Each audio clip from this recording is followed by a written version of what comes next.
Hello, everybody. We are back. Happy hour at happy hour. Huge Game 2. Western Conference Finals finally underway. Started on Sunday. The Suns leading the series 1-0 over the Los Angeles Clippers. As always, Jake Micah joined by none other than Donovan Holden.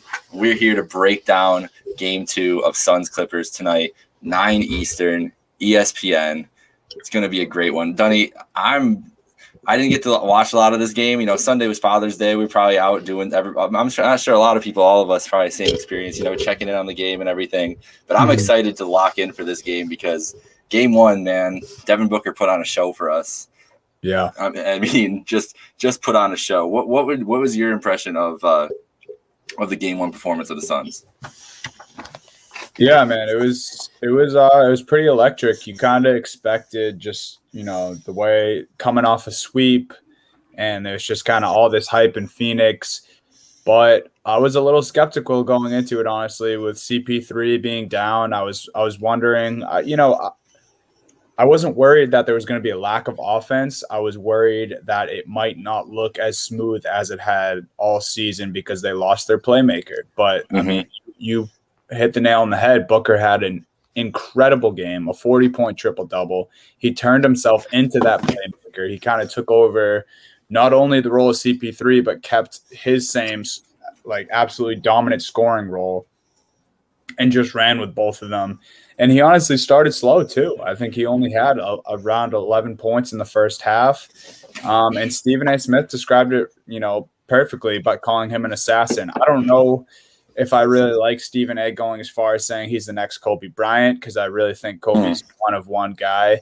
But I mean, if there's someone close to Kobe, then yeah, I think he's in that discussion. He was kind of one of Kobe's guys that he took under his wing. He signed the pair of shoes for Book, left him that message. He was kind of one of the guys that Kobe challenged to have the Mamba mentality. And I think Sunday afternoon, we saw that the most from Booker. DeAndre Ayton was great again, 20 and 9. That's kind of just, been a walk in the park for Ayton through these playoffs.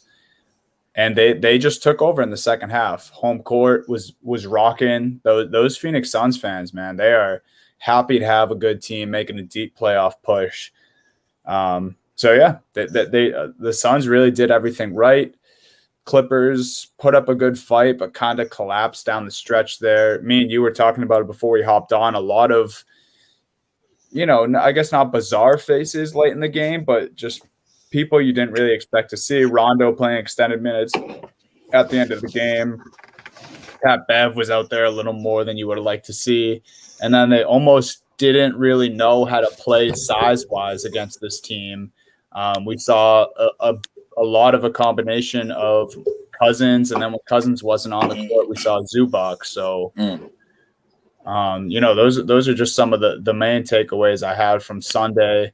Like I said, competitive game, kind of right up until the end of that third quarter, and then the whole fourth, it looked like the Clippers were just struggling to find offense.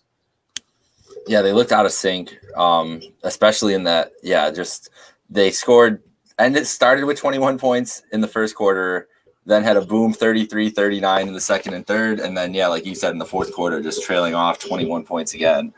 And it was an adjustment. Give credit to all the Suns and especially DeAndre Ayton because, I think even in the first series when we coming in, they were playing the Lakers. That was one of our biggest questions, right? Was like Ayton. Is Ayton going to be able to handle like AD and these veteran bigs like Gasol, everything? Ayton's been incredible for two straight series and in game one yet again. And he even kind of had like an off game, like 10 for 14. He didn't really have to even work. Like it wasn't even like a hard game for Ayton. And I think that's what the Clippers, they didn't take advantage of enough. Like you said, they're trying to get these, big matchups and playing a lot of Zubac and playing a lot of Boogie. And Ayton's he's young, way younger than Boogie is at this point. Maybe Boogie in his prime will be able to keep up with him athletically, but I think Ayton's just more athletic than Boogie is at this point, and he just was using that to his advantage the whole time.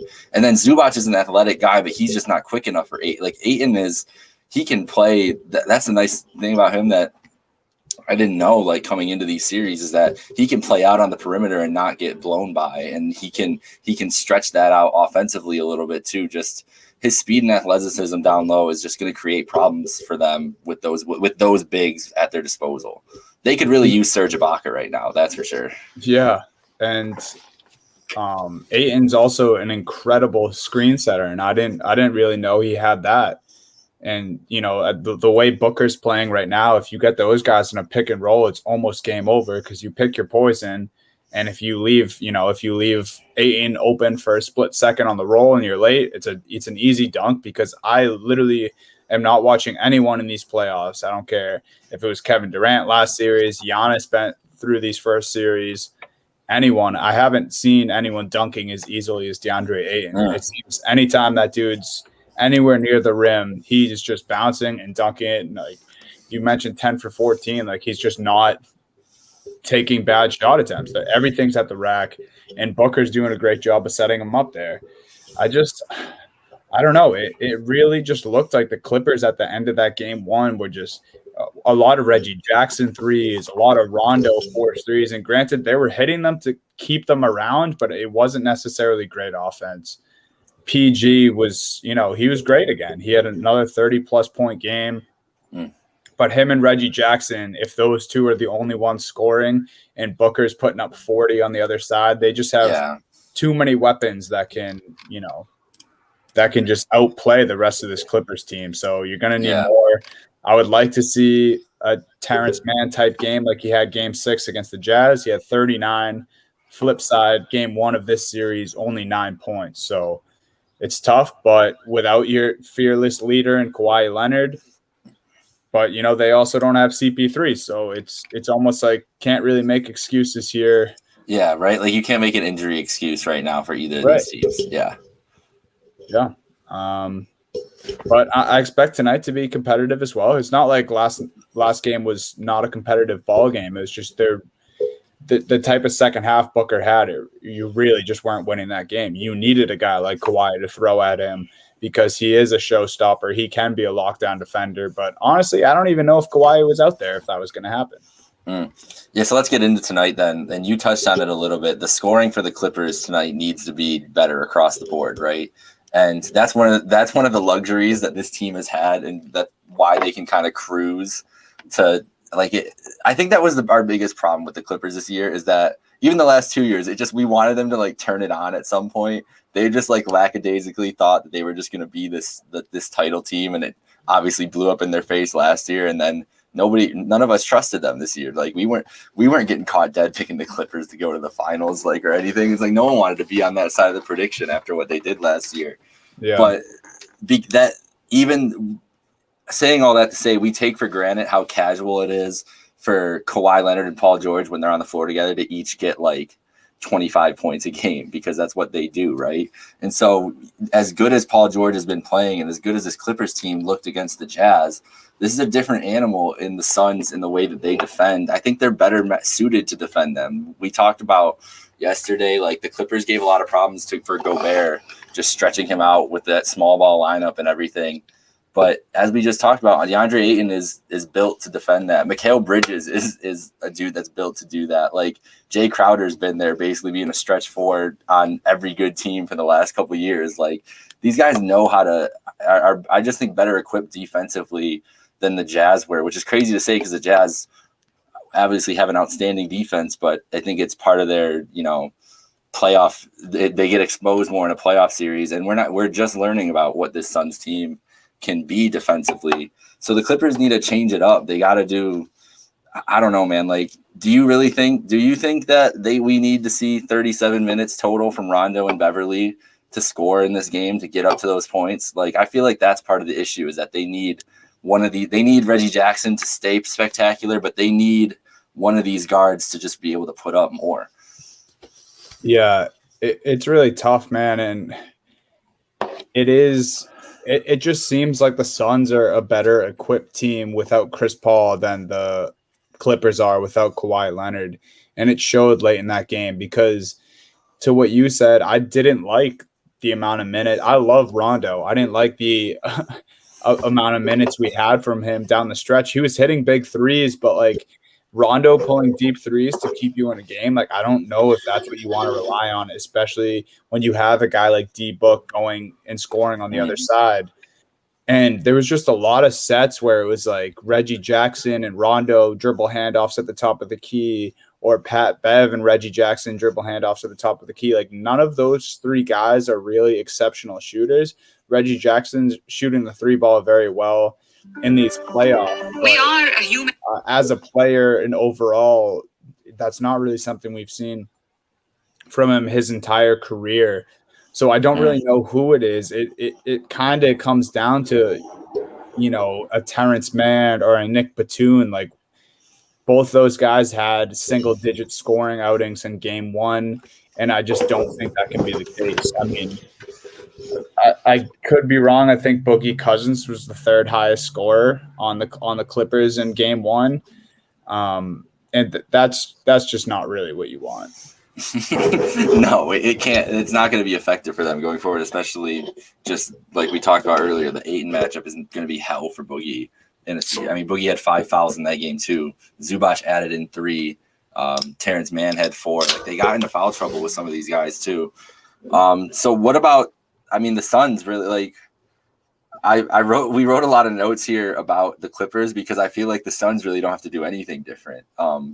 If especially if Devin Booker is going to play like that, you know, it's going to be interesting to see how the Suns react. We've got a surprise here on Happy Hour Hoops. We're going to bring in from DDZ.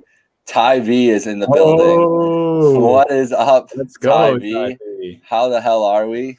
Yeah, I heard you guys were talking about the Clippers, and I just had to talk about it. It's the Clip Show, baby. It's all about the Clip Show. I said it on DDZ the other day. Clippers plus 6.5. You're giving them too many points. What did they do? What do great teams do? They cover. And that's exactly what they did. And I think tonight, the big thing here, so much value on the money line. I was gonna get to that around the back end here. I'm glad that you said that. Right now, I'm seeing it here. DraftKings has it at plus 160 right now. Yeah, it was closer to 170 about like an hour or two ago. So you think that we were kind of just talking about some of the issues that the Clips had in game one, and I think a lot of it boils down to just the game Devin Booker had. And you don't really anticipate a guy like him. I mean, he can absolutely do it again, but I mean, a 40-point triple-double is an amazing feat for any player in this league. I mean, we saw Kevin Durant do that, and people were losing their minds last week at his triple-double. Booker, obviously capable, probably won't happen again, but who are you looking for from the Clippers to kind of step up and match some of the points happening on the other side? Yeah, that's the big thing. Like you saw Terrence Mann obviously step up in that clincher, and you're not going to get, you know, a huge performance out of him on a nightly basis, but you're deep scoring wise because you have a bunch of veterans who have done it before. Maybe they haven't been, you know, necessarily like 1A, 1B type guys, but like Marcus Morris at times has been a legit guy. Same thing with Marcus, with Batum. Like Batum signed a big ticket. Like before some of those injuries, he was one of the best players, like one of the most underrated players in all of basketball when he was still up in Portland. And you got Rondo, who at times has found the 3-ball this year, something that we never expected. And it's like we're watching Ben Simmons, and it's like that was like Rondo on steroids, not wanting to take shots. Like I couldn't imagine like Rondo passing up a free layup. He would never do that. He would pass up the shots, but not the layups. Yeah. But I mean, even Patrick Beverley or DeMarcus Cousins. I mean, you're paying Luke Kennard what, like $20 million? At some point, he's got to hit some big shots. So you do have the names, you have the pedigree on the roster to do it.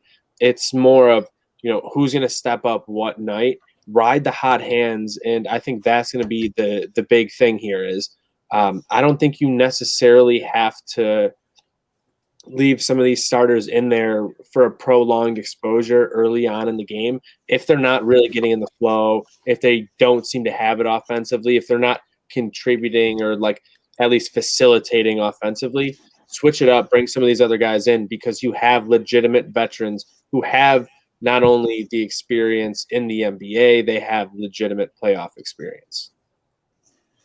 That was the surprising thing is that in game one, they didn't get those contribution, like anything from like you said, they need a Marcus Morris or Nick, like one of those dudes has to be going at least a little bit, and they didn't get shit from either of them.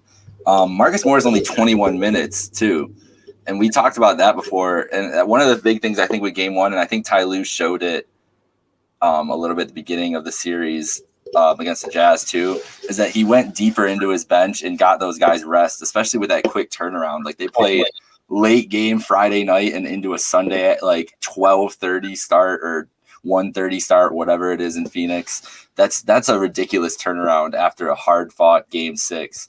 It's so maybe almost like I wish it went to game 7 because like it gives why like an extra couple days rest. Like I don't know.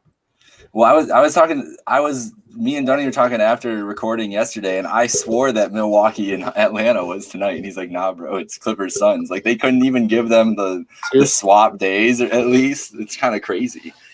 Yeah, I'm surprised, like, they're pushing it this quick. Like, you would have thought at some point here they would have mixed it up or did something. But, it is what it is. Like, you got to play with it, continue to play on, I mean, it's like it was all season, though. You're playing almost every other night. And, coming off short rest to begin with. So you sort of expected it. It's just who's going to step up at the big times, who's going to continue to play defense for the entirety of the game. Like, that's a big thing. Like, just not having those lapses. You can't be giving up, those big quarters where a team breaks away. You got to stay in it the entire time. They did a good job of that in game 1, but at the end there, they just didn't have enough offensive power to get over the top for the Clippers. So, you got to do that same sort of blueprint, but someone just has to step up at the end of the game. It can't just be Paul George and Reggie Jackson trying to carry the team because you need some sort of contribution from some sort of big man, like someone in the paint, like do something, like get some cutters. It's, it can't just be Paul George creating a shot or Reggie Jackson hitting some big, open shots. So. Yeah, they're great in isolation, but they need to get that. Dunny was talking about earlier. They need to get more ball movement and not be so stagnant like they did in the second half. Like they were moving the ball around in the middle of that game, and just need to keep that up. And those guys, like you said, like those guys gotta hit those outside shots. Like Batum hits 2 more threes, like he usually has been. Not going 1 for 4. Morris going 0 for 5. Like that's tough. Like when they need production from especially those two, just hitting those open threes. I think that brings up a very good point about, losing a superstar player in general is like something that might be somewhat overlooked is the fact that the superstar, commands so much attention and they're able to do so much on their own and get so many looks from, off-ball defenders. When they go out, how much does that really affect the other players because they're so used to not having to create on their own and move on their own consistently? Like when they go out, those role players, like they're not used to having to do more at this point. Yeah, for sure. Dunny, go ahead. Yeah, no, I was just going to ask Todd because this is also something we talked about before he came on, and he actually touched on the inside presence a little bit, something other than just the Reggie Jackson and the Paul Georges of the team. What did you think of that Boogie Zubac combination in game 1? And would you rather see more of one of them, or did you like the combination? Was it a little too much of the big man, or what were you seeing from those two guys? I mean, like you're not getting a huge contribution out of Nicholas Batum on the offensive side. Like it seems like he's just not fully there. He's just not hitting those big shots anymore. You can't rely on him to hit, get out to the arc and hit a 3 if you need him, off a pick and pop or something like that. And if that's the case, I would much rather have DeMarcus Cousins out there. He's just because he can just get hot at any point, take a game over. He still had 11 points in 13 minutes. He was contributing as long as he doesn't get into any foul trouble. I have no problem, giving him 20 minutes tonight, cut down on Batum's minutes a little bit. And same thing, eat a couple minutes out of Zubac's minutes as well, spread them over, and I think you'll be okay. I think you're in a better situation that way. And I like Boogie still coming off the bench, though, because it's sort of that Nick Perkins old UB thing where he's a guy who might get into foul trouble early, and he's a more physical player, especially on the offensive side, getting offensive rebounds, going back up, and contending and whatnot. So if that's the case, don't let him get into that trouble. Let the refs establish what the game's going to be. If they're calling ticky-tacky fouls, that going in. Mm-hmm. So then you can play accordingly. Yeah, and we saw a few possessions where he was beaten up on Frank Kaminsky once Ayton was out of the game. That's if I do see the Clippers utilize Boogie a lot tonight, that's where you want to see it. When Ayton's out of the game, I mean, you see coaches do it all the time. A star big goes out of the game, they put in their big on the bench who can be very productive if that star big on the other team is out of the game. So, I mean, if it's going to be a coaching battle as much as it is a player battle on the court. So if you can utilize Boogie like that, I'm with you right there. Yeah, I think that's got to be your play because you need to get contributions throughout the lineup. When you take your starters out, you need someone. When Paul George is taking a rest, someone's got to be scoring. And we saw Reggie Jackson do a good job of it. But he can't be the only one carrying the team. He was the only guy in double digits besides Boogie and playoff P the other night. So you need, maybe give me 3, maybe 4 guys double digits, and I like their chances tonight as long as Paul George continues to play the way he has. Yeah, man. Yeah, so let's go. Let's get into it, Dunny. Here we'll start, and then we'll go to Ty. Predictions for tonight. What are we thinking? Score that over? Oh, it's -4.5 for the Suns right now. Most books over under 222.5. I like that number. Like I like the little triple digits there. That seems like good luck for me. I don't know, Dunny. What are we thinking tonight? What's the score? What do you think the story is going into tomorrow? I think we're going to see the same competitive level game as we saw in Game 1. I think probably around a similar outcome. I actually think a little maybe higher scoring. I'm going Suns 122, Clippers 118. I think the Clips are going to cover. I don't know. I saw a lot of electricity, not only from the home team fans in Phoenix, but just also, I mean, if Booker even has close to the game he had in Game 1, I'm not sure there's anyone really on the Clippers that can check him right now. Of course, Paul George is a great defender, but I don't think you even want to keep him on the whole game. So yeah, another close one. I think Clippers cover for Ty B, and then Suns go 2-0. You look so happy with that cover, Ty. They're not going 2-0. Suns are not winning in 4. They're starting to do some scummy shit, jumping fans after the games, and I don't appreciate it. Hold on, let's talk about it because Phoenix, they're wilding out here. Like these fans are going crazy. Right. So we've been seeing like fights at almost every game, or at least every baseball series. Might not be like every singular game between fans, but every series has at least been one big one. Hasn't been any from any of the games in Buffalo. We're supposed to be the crazy people here in Buffalo, and a warning track power College World Series, but we're supposed to be the rabid ones, and we see down in Phoenix, they're absolutely losing their minds. It's like they haven't been outside their houses, like they've never seen another person before, like they can't communicate with people without just using their hands, which is fine, but you can't do that in public, my guys. You gotta go somewhere else for this one. Go meet out in the alley after the game, exchange numbers. I don't know if it's like Seattle. Seattle, you can mutually agree upon a fight. But I think they would ask you to go outside the arena. Yeah, you can agree to fight somebody in Seattle, just square up on the street. Yeah, if both parties agree, you can fight right in front of the cops, and they won't do nothing until someone's getting hurt or something. Wow. Yeah. The Phoenix Suns actually put out a statement today. They kind of had to at this point. I think it's a more of a combination of that Suns in 4 guy getting so much.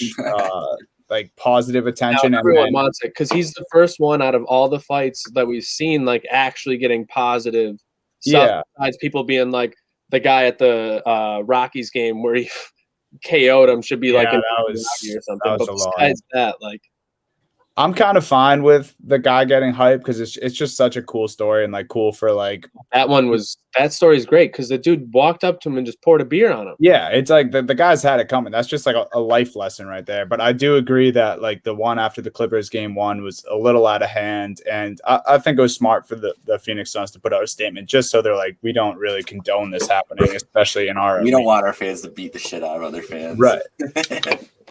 Like you're gonna obviously you're outnumber them. Like you don't have to start kicking them and stuff when they're on the ground. Like like they're trying to get out of there at that point, my guys. Like let them go. But whatever, it's gonna be a beatdown on the court tonight. I think the Clippers are actually gonna run away because, like I said, we have all those veterans, some savvy vets, and I think they just worked their way into this series through game 1. They felt it out. They know what they need to do. Devin Booker is not going to have a 40-point triple-double again because that's contributing on like 80 or more points, which is absolutely insane out of 120 total points. So not happening again. How sure are you of that? 120, 110. Suns make it a little close late, but they don't get it done. Clippers cover. Clippers win money line. I think that's an over. Give it to me all day. Woo. It wasn't over, yes. I had to do that math quick in my head. It's up to 223 now, the over. So the people are on the over right now. It's going to be interesting. It's going to be interesting. What 120, 114 last game? Like without Kawhi, the is like completely different. Because Kawhi's obviously it's weird. Like they don't put Kawhi immediately on, the best player. Like they wait until the moment they do it. Like they'll wait until they're down 2 games. And then they're like, it's fine because Kawhi is literally going to lock down your best player and he's going to continue to score. Let's just hope he doesn't get hurt because we know he's a little dinged up. And then he did get hurt. That's why you don't want to have to rely on him the entire time. And hopefully he's healthy enough to get back in this series.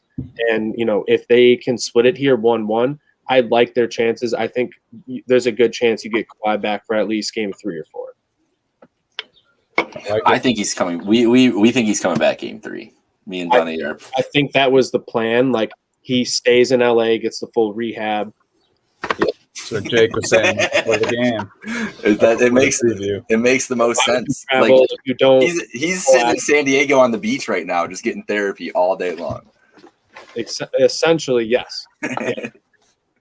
Like he's not sitting on the beach actually, because like Kawhi is like a robot and like. That man is probably not work. Like he's probably got like an ice Thera thing around his knee and he's still getting shots up. Like that dude's a freak. It's not like his knee hasn't been fucked up for the last 4 years anyways. Like just get out there, son. Yeah, and I suffered like a similar kind of knee injury that's like a sprain, like potential meniscus tear, like it was tough to play on. And I was playing football. Like the biggest thing is like, you don't trust it every time you're cutting on it. Like it just feels like it's not moving. Because it'll probably twin. Like there's some point where you'll lose like the structure in it, right? Like you like just feel like you're gonna like land on it and like it's just gonna fucking not, control where your momentum's going and like, it's gonna fall in one way or the other at some point. That's the way it feels like. Feels like you're almost on a Bambi leg at some point, like because you just don't have the same control of it. It's really weird. It's really weird the way it feels. We don't need Kawhi on Bambi legs, but jumping around the way they do in the NBA, like that's tough. It was tough for me in football. It's hard in basketball. Well, I think it showed a lot with Embiid with that meniscus tear. Like you could tell that he could grit through it in the first half, but it probably was just the exhaustion and pain tolerance just shot up as he was getting more tired. And it's like, shit starts going short. No wonder why. And then he starts moving like an absolute goof, and you know why. It's just when you don't trust your legs below you, you're starting to second guess all your movements. And when you're doing that, you're not playing properly. Like if you're thinking while you're playing, that's an absolute issue because the NBA moves at such a quick pace. Like you need to be able to adapt. And, if you see someone at a split second, like, hit a hezzy or do whatever you got to do. And especially when you're trying to get to the rim as a big man, that's a big thing, especially with your pivots. So if you can't trust your pivot leg, that's going to be a problem, and especially for a guy like Kawhi who likes to work the blocks and the elbow. So. Absolutely. All right. Is that going to do it going into this Clipper game? Jake, who are you on? I am invested into the Clippers spread right now. So I think that it's going to be a close game. But I think the Clippers win tonight. I think this is going to be a long series no matter what. And what the Clippers showed me from game one is that they could withstand the Devin Booker 40-point bomb and still be in the game at the end of that. At the end, because regardless of how it looked in the fourth quarter, it was like they got outscored. What I think it said, I had the box score just back up. I'm pretty sure they got outscored by 6 in the fourth quarter. So that's a tie game going into the fourth. Like, you're taking that every day, no matter what, in that quick turnaround that they had against the Suns. And like you said, like, maybe Booker is just in that mode, and this is like this is the coming out party for him, and he's just going to put up these performances. But if it is, like, I'll throw what can you do, right? I'm here for it. Like, I've been a big, like, preacher of Devin Booker for the past years, being like, he just needs help. He just needs someone that can get him the ball. You know what I mean? Like, he just shouldn't have to. He's not a point guard. Like, he shouldn't have to dribble the ball up and have to create the shot and do everything on his own and try to facilitate to the rest of his team. Like, someone has to do something to, help get Ayton more involved and to use him in the proper way to get him the right opportunities. And we saw this year he took a huge step forward in his play. And obviously, Chris Paul, like, you can't say enough about the player he is. He's going to be a Hall of Famer, first ballot. Like, there's no doubt about it. Yeah, and that's what I'm wary of right now, just because it's been special so far. It's been special since last year in the bubble, honestly. The 8-0 was kind of like the tease at what we were going to get. I think that's why we were so high on the Suns coming into the year, too. And, yeah, man, I wouldn't, like you said, I'll just be happy that we get to see that kind of moment in this playoffs going forward. So, yeah, I'm picking the Clippers tonight. I think I'm actually pretty heavily invested into a lot of Suns title futures right now. I've been just sprinkling little by little, like when I've had winnings the last couple weeks, got them very early at like, I don't even know. I think it was plus 1,600 at the beginning of the playoffs, which would be a nice little come up. So I don't know. Like, I'm very torn tonight. And I always do this whenever I'm terrible at hedging because I clearly have a favorite all the time, and it just tears me apart. Like, I'm gonna be cheering for the Suns, and then I'm not gonna be happy either way, no matter what happens. Yeah, I mean, hedging's for landscapers, so like I wouldn't worry too much. Well, the thing about like hedging for me is like if you don't believe in a bet, why would you put it in to begin with? That's true. So, the only time I'm hedging is like if I got like a 5-leg parlay and I'm on the last leg, like I'm going to usually hedge to get my money back as long as it's not like all minus 300 favorites. And even in that case, I might do it just because the other team's probably is a big enough underdog where you only have to put like $10. But if you're just getting your money back, it's still kind of tough. It depends on how big the parlay is. But like I'm not doing it normally on a future until towards the end. And when you're looking at it, it's sort of like what Al had to do in the NHL there. You had the Avalanche. They were obviously the big favorite. But what was going to happen? They were going to have to play Vegas at some point. So you put it on both of them because they're the two best teams. Now you don't have to hedge because who are you really worried about? Maybe you're worried about Tampa, but that's not, until you get to the Stanley Cup, you're going to be avoiding them. So you knew that the entire time. You could put a little money the other side if you needed to down the stretch where you could get a little bit of value still on them. Mm-hmm. But in the NBA right now, because of how topsy-turvy it's been, none of these teams really were expected to get to the conference finals, except for the Clippers. I expected it. But you know what I mean? Like, the numbers wise, none of these teams were really expected to get there. I don't know how like people were sleeping on Phoenix the way they were. I thought they had a good chance in that series against the Lakers. I took them in game 1. I bet that. Like, that was such a great play. Like, I don't know why people were sleeping on them. They were one of the best teams in the entire NBA for a reason.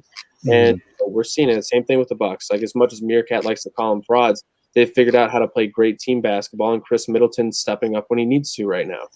And if you can have that, you can get on a run and you can win an NBA title with, the absolute superstars you have in your team. And it just so happens that about almost 20 teams now have at least one bona fide star.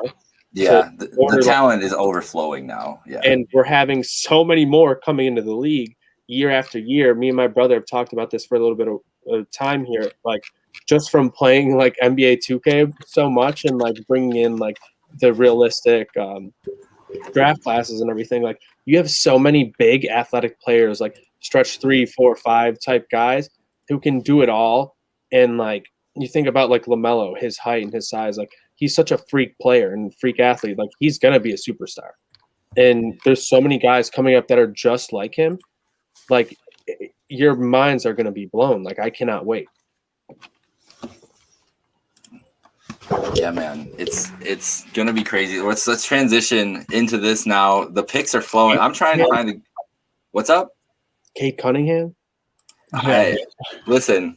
All I know, I'm big point guard. Me and my Cavs friends were in a group chat earlier, just talking about how this is the biggest Cavs moment since like game 4 of 2017, because we all knew they were going to lose in 2018, but at least they were only down 2-1 in 27. No, they were down. Never mind. Well, that's when we thought they were going to get swept. That's right. They were down 3-0. But yeah, the hoping for the Cavs to pull out here with a number 1 pick. Minnesota up there, the Rockets with the highest odds, but that's a top 4 protected pick or something like that. The protections are where shit gets all wonky. Like I know that Minnesota's is top 3, right? I got the rundown from 14 right here. Thank you. 14th pick, Golden State. 13th to Indiana Pacers. The 12th to the San Antonio Spurs. The 11th to the Charlotte Hornets. The 9th. Oh, I don't know why I skipped over the 10th there. The 9th pick goes to the Sacramento Kings. The 8th pick goes to Orlando via the Bulls. The 7th pick goes to Golden State via the Wolves. And the 5th pick is OKC right now. They're still alive, baby. Toronto jumped up. Yeah, Toronto's in there. Toronto was projected 7th. They were 7th in like odds. So Toronto's jumped. That's big for them because like they need another big superstar. Like maybe you can get still like if you can get top 3, like you're probably getting, if you're not getting, Cade Cunningham, who's got to go number 1, I think, in my opinion, you can get your pick of going with a big man like Evan Mobley out of USC, who really showed a lot going into the NCAA tournament there, who can really, get a ton of boards and has offensive, defensive upside. Or you can go with a guy like Jalen Green or Jalen Suggs. Yeah. I think OKC kind of, if I'm not mistaken, with the percentage they had to get at least the top 2 picks, I think the 5th pick must hurt for them. I think they thought maybe they were getting a higher pick, or maybe they thought they were getting a higher pick via someone else because they have about 1 million first-round draft picks for the next 10 years to come. Just slightly, yeah. Fourth pick to the Orlando Magic, just in. We're getting close there, Jake. Your Cavs are still in the top alive. 3. Hey, listen, top 3 is best. Like they're gonna get one of the guys that they need to get in there. Like at this point, as long as it was in the top 4, that's really all I was hoping for. Wow. Yeah, I mean, if you're especially with this draft, like if you're the GM right now of the Cavaliers, who is the number 1 guy you would want to add to the roster? Like, not saying like you're getting if you could just if it's number one and it's Cade, like he's obviously best case scenario. But I would love Kuminga if they can't, because they have like the steady guy in Okoro, the steady wing, who's just he's a good defender. He's not as much flashy though, but Kuminga can be the just athletic, like the boomer bust potential on that wing, and he's gonna be able to at least be energetic next year, I think. Yeah, like I loved what Okoro did at Auburn, but like you could see he was like almost a fully polished product at that point. Like he's not. I don't think he's going to grow too much. Whereas like Kuminga has like very long, like super athletic, can shoot decently well, but gets to the rim super well. And if you can do that at least early on, and get the easy baskets, then you can at least figure out the rest of your game as you go. That's facts. Yeah, it's going to be interesting. So, Donnie, who is left right now? Who are the 3 teams we're waiting on? I believe the Cavaliers, Timberwolves, and Toronto. Yeah. Minnesota, unreal. Minnesota and Cleveland. Like NBA fans have to be pissed that Minnesota and Cleveland are just getting all this luck. Like, absolutely. How many number 1 picks do those 2 teams need at this point? I saw the Golden State's pick is via the Timberwolves. Oh, so it's Houston. It's Houston. So it's Houston. Okay. Yeah. So, yeah, it was part of that trade with D'Angelo Russell and such. Gotcha. I skipped over. For some reason, I couldn't find the Pelicans pick when I was reading, or the 10th pick when I was reading it before. But that belongs to the New Orleans Pelicans.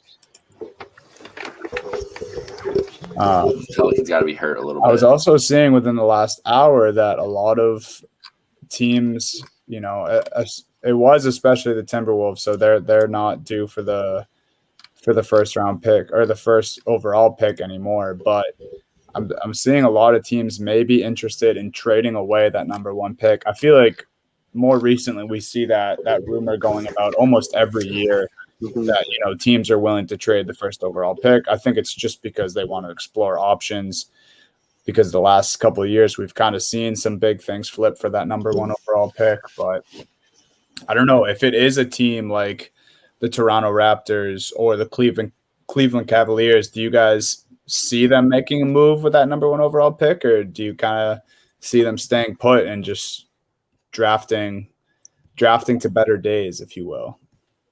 I mean, Jake, I think if you're the Cavaliers and someone's offering you like a legitimate good player, like not all-star, but like borderline all-star potential, like could get over the top, and then like another pick, like Toronto number 4 right now. I don't know. Just came in. The Cavs, I would, if it was the Cleveland number 3. So, all right, this is coming in right now. Hold on. I found some random stream on YouTube. I don't know where this is from. Don't know who these guys are. That's the best thing. Just like us right now. Houston number 2, Detroit number 1. Wow. So the Detroit Pistons officially have sleeper in there. Number 1 overall pick in the draft. They already got their big man. They don't need Evan Mobley. They need someone to go with Beef Stew. Pour one out for Cade. Pour one out for Cade, bro. Nah. He's got Beef Stew. He's got Beef Stew. They're gonna ask him to do so much though. He's gonna have to do way more in Detroit than any of these. I mean, he would have had to in Houston too, I guess. But at least they have John Wall and Christian Wood to like do more stuff this year. So just to run through it, the whole list. If it was confusing to keep up with before, I now have the full list in front of me.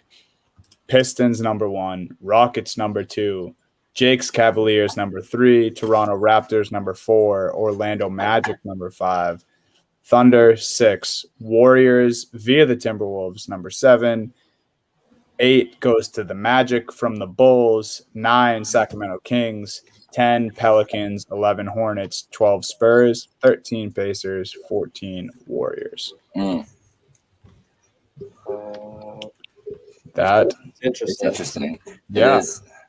It is Golden State, I don't anticipate Golden State keeping either of those picks this year at all. And you got to feel for Timberwolves fans in this tonight, because they had what they were tied for the highest percentage of landing that number one ping pong ball, and now they don't even have a lottery pick because that's what it came down to. Yeah, the Warriors took their pick, and that's not working out well for him in that situation. But I'm looking here at a mock draft for 2021. They have Cade Cunningham listed as a wing. Jake, what position do you think Cunningham's playing? Well, Detroit did with the way you're saying he's going to be doing a lot in Detroit. I think he could be doing a lot, like being a stretch wing, something like we see LeBron doing sometimes. Well, it's nice for Detroit. It might be a nice situation for him because they have Killian Hayes, who they just picked in the first round last year, who's supposed to be running the point.